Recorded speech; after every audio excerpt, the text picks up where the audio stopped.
comfort is the enemy of achievement. Hey there, how you guys doing today? Thanks for joining me for another episode of Bitcoin and Coffee. I'll be your host, Eugene Forrest. So, what are we looking at today with the cryptocurrency markets?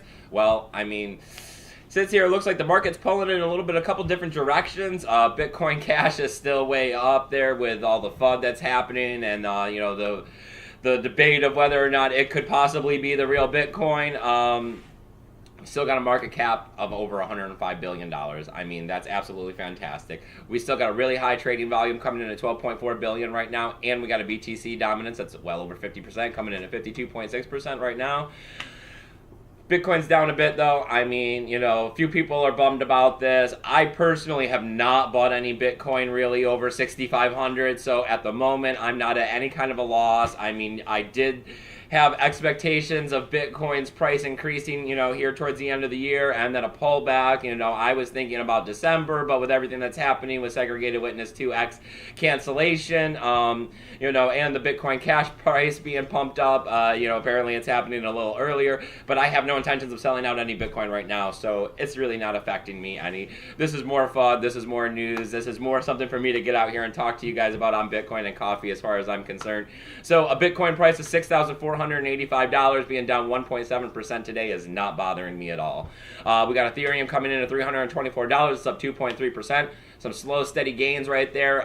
They could use it, and I'm really glad they're getting it. We got Bitcoin Cash, like I said, they're still up 20%, coming in at $1,355. Like I said, you can go watch all of the YouTubers. Nobody's really buying in that this Bitcoin Cash is the real Bitcoin.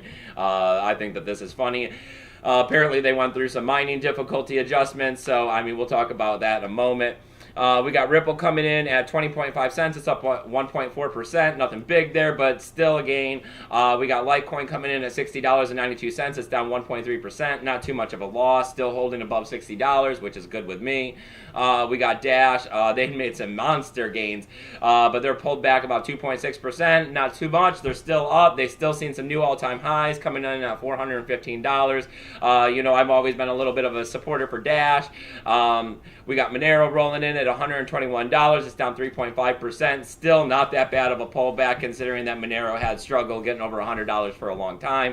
We got NEM coming in at 18.7 cents. It's down 5.2%. That one hurts a bit. NEM under 20 cents, is never all that great. We got Ethereum Classic coming in at $17.04. That's awesome. That's up 8.6%. Let's see if they can't break that $20. That would be amazing. Let's see if we can't get Zcash going a little better. We're coming in at $2.67. That's down 1.75%. And we got the Steam and Steam back dollar coming in around $1 at 91 cents and 99 cents. They're both down almost 1%.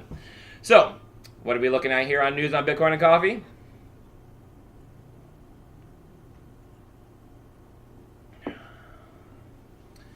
Well, I got that the chief executive of CME Group, Terry Duff, he's saying that by the second week of December that they're going to have contracts out for their listings, on the futures of Bitcoin. This is great news. Definitely right there before we move into 2018. Let's see if we can't bring some big money in. You never know what's going to be happening with this. Like I said, Bitcoin is starting to catch on across the world. A lot of people are starting to come into the market.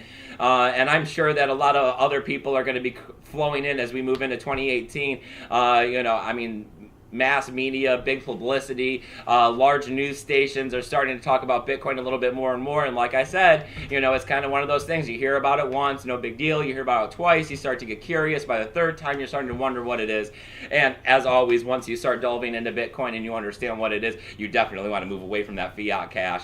Next up for news, I got Bitcoin Cash. They had their hard fork yesterday. A lot of people have been jumping over there. The mining's been back and forth because, as always, those miners are looking for the return of investment on their equipment. They could care less what coin they're mining. They're not into it like we are because we're into it for the hodling purposes, the store of value, the fact that Bitcoin is going to be the money of the future and that we want to change our lives with it.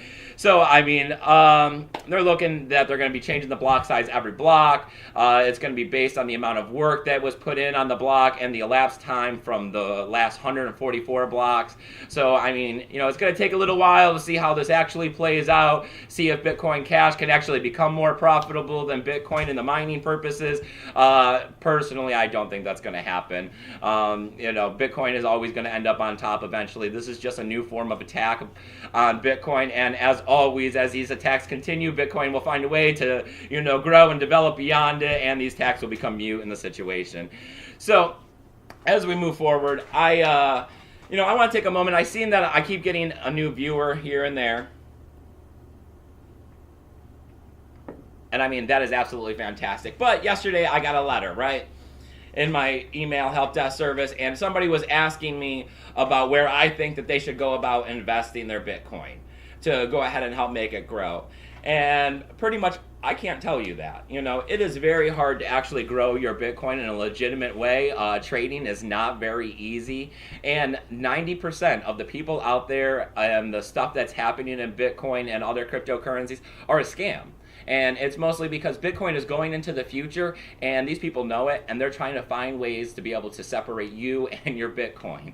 So with that being said, you always have to be a wise investor. You always have to do your due diligence before you go investing in anything.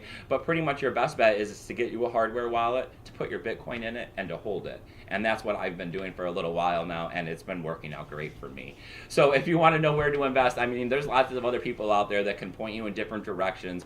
But as always, you have to remember that there is an end of the day, and at the end of the day, just because this person made that much money and that person made that much money and all of these things have been promised and told to you, when it comes to cryptocurrency, it's a one-way transaction, and that you may never get your money back. So unless you hold your private keys, you don't really hold your money. So, as always, if you like everything that's going on here, I need you to hit that subscribe button if you haven't already. As I keep saying, these numbers are continuous to grow. I love the community that we're building around here. It is amazing that we got people going down there in the comments. We're talking back and forth. If you got questions and I can't get to you, please ask them down below. There's lots of good people in this community that are answering them. If you want to talk to me directly, you can always hit me up at eugeneforrest20@gmail.com. I have all kinds of tools, affiliation codes, links, stuff to get you a hardware wallet, stuff to check on the network, stuff to see how many unconfirmed transactions there are.